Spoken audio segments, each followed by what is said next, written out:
আসসালামু আলাইকুম। আজকে চলে আসলাম শাহাদাত ভাইয়ের দোকানে কর্মমোট বাজারে। তো আসার পরে বলতেছে, ভাই চলেন তাল খাই। তাল গাছ রাখছি 4-5টা। তো আমিও বললাম চলেন ভাই, আজকে তালই খাই। তো সাথে সাথে চলে আসলাম শাহাদাত ভাইয়ের ছোটো ভাইকে নিয়ে। আমরা সকলেই গেলাম। তো যাওয়ার পরে সে খুবই দ্রুত তাল গাছে উঠে যায় ছেলেটি, মানে খুবই এক্সপার্ট তাল গাছে ওঠার জন্য। কর্মমোটের সেরা নাকি সেই তাল গাছে ওঠার জন্য। মানে এই গাছটার মধ্যে অন্য কেউলে উঠতে পারতো না, এতই ঝুপঝাপ। এই যে দেখতে পাচ্ছেন প্রচুর জঙ্গল রয়েছে চতুর্পাশে।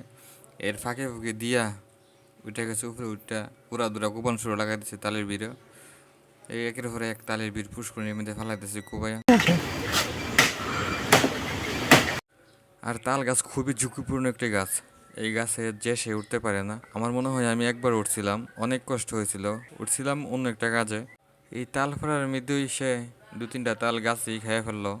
তো তার নিচে এসে খাওয়ার সময় নাই, এই জন্য উপরে থেকেই তাল খাওয়া ধরছে। আর আমি হেরে কইতেছি, তুই যে বোতলে তাল খাইতেছ উপরে নিয়ে ঘুমাই যাস গা, কারণ তাল খাইলে প্রচণ্ড পরিমাণ ঘুম হয়। তো সে যদি ঘুমায় যায় তাহলে সমস্যা। আর এই দিক দিয়ে আমরাও কম না, নিচে কোবান শুরু লাগাই দিছি তাল। আর এর মধ্যেই মনে করছে যুগ, এই যে তো প্রচণ্ড পরিমাণ যুগ আছে এখানে। আমরাও খাবার টাবার শেষ কইরা বাড়ির দিকে রওনা দিলাম, আর এসে বললাম বাড়িতে।